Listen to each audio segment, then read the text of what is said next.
Speaker جناب speaker, آج صبح اتفاق سے ٹی وی دیکھ رہا تھا تو عمران خان کے پروگرام میں وہ کہہ رہے تھے کہ وزیر اعظم پاکستان صاحب نے 90 افراد سے زائد کابینہ کا تذکرہ ہوا، تو اگر ہمارے الیکٹڈ ممبران کو کابینہ میں لیتے تو یہ حال شاید نہ ہوتا. ہمیشہ ہمیں ایک علی محمد بھائی ہی کی خدمات نہ لینی پڑتی.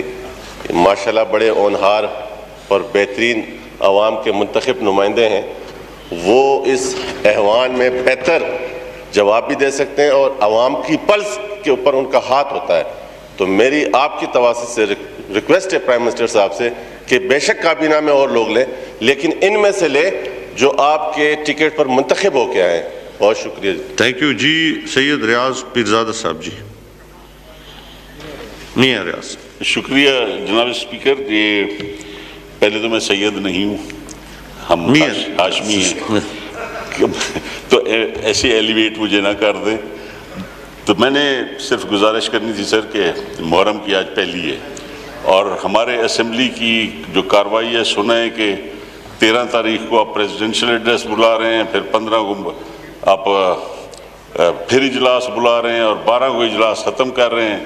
تو جناب والا، یہ دربار یزید کی کارروائیاں جو ہوتی ہیں وہ ہمیشہ آل رسول کے خلاف ہوتی ہیں. تو ذرا ملحوظ رکھا جائے محرم کے احترام کو، اور محرم کے دنوں میں 12 محرم تک مہربانی کر کے اجلاس نہیں ہونا چاہیے. تھینک یو جی. رانا اسحاق خان صاحب جی. جی مائک آن کریں جی رانا صاحب کا. جی رانا اسحاق خان. شکریہ جناب چیئرمین صاحب. میری آپ سے یہ پوائنٹ آف آرڈر پہ گزارش ہے، اپیل ہے کہ میرا حلقہ انتخاب میں چھانگا ایک شہر ہے، بہت بڑا شہر ہے، تو ادھر ریلوے کراسنگ کے اوپر سے اوور ہیڈ برج گزرتا ہے جو کہ ٹوٹ چکا ہے، وہاں سے ٹریفک نہیں گزر رہی. ریلوے والوں نے نیچے سے جو کراسنگ ہے وہ بند کی ہوئی ہے. لوگوں کو اتنی پرابلم ہے کہ 10 کلومیٹر کا یا 15 کلومیٹر کا ان کو وایا لے کے شہر کی دوسری طرف جانا پڑتا ہے. تو میری اپیل ہے کہ اگر ریلوے کے یہاں منسٹر صاحب یا پارلیمانی سیکرٹری صاحب بیٹھے ہیں تو جب تک اس پل کی تعمیر، برج کی مرمت نہیں ہو جاتی تو ایمرجنسی طور پہ پھاٹک کو کھولا جائے، کیونکہ چھانگا منگا 2 حصوں میں بٹا ہوا ہے. ایک پھاٹک کے اس طرف ہے، دوسرا حصہ پھاٹک کے دوسری طرف ہے. بچوں کے اسکول ہیں، کالج ہیں. تو میری یہ بھرپور اپیل ہے ان سے کہ مہربانی کر کے پھاٹک کو چاہے 2 مہینے 3 مہینے کے لیے، جب تک پل کی تعمیر مکمل نہیں ہو جاتی، اس کی مرمت نہیں ہو جاتی، تو برج کو نیچے سے جو پھاٹک ہے کراسنگ اس کو کھول دیا جائے. بہت شکریہ. جی علی محمد خان صاحب، یہ بڑا اہم نکتہ ہے انہوں نے اٹھایا ہوا ہے، تو کائنڈلی اس کو آپ متعلقہ منسٹری کو دیکھ. جی جناب کیسو مال داس صاحب جی. اب اسپیکر آپ کے منسٹر آ جاتے تو تب لیتے ہیں. سر شکریہ آپ کا.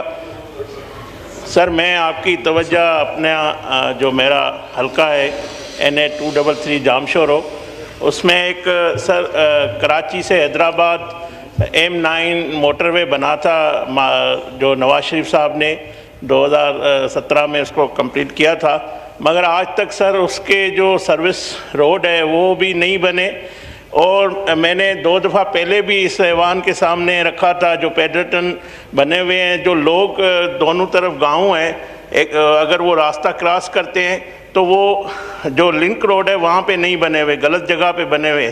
منسٹر جو تھے انہوں نے بھی یہاں پہ مجھے یقین دہانی کرائی، مگر نہ اس کے سروس روڈ بن رہے ہیں، نہ اس کے جو لوگوں کے لیے وہ جو پل بنے وہ بھی چلنے کے لیے قابل نہیں ہے. اور میں گزارش کرتا ہوں سر آپ کے توسط سے وزیر صاحب کو کہ اس معاملے کو دیکھیں، اور یہ جو بڑا جہاں سے کراچی حیدرآباد کے لوگ، پورا پاکستان یہاں سے گزرتا ہے، وہاں کے مقامی لوگوں کی زندگی جو ہے وہ خطرے میں، وہ اگر روڈ کراس کرتے ہیں تو بڑے ایکسیڈنٹ بھی ہوتے ہیں. تو میں آپ کے توسط سے وزیر صاحب سے اور علی محمد صاحب جو اس وقت موجود ہے ان سے گزارش کرتا ہوں کہ اس کا نوٹس لے اور ان سے پوچھا جائے کہ یہ معاملہ حل کیوں نہیں ہو رہا ہے. اور دوسرا سر، اسی جہاں پہ نام لکھے ہوئے تھے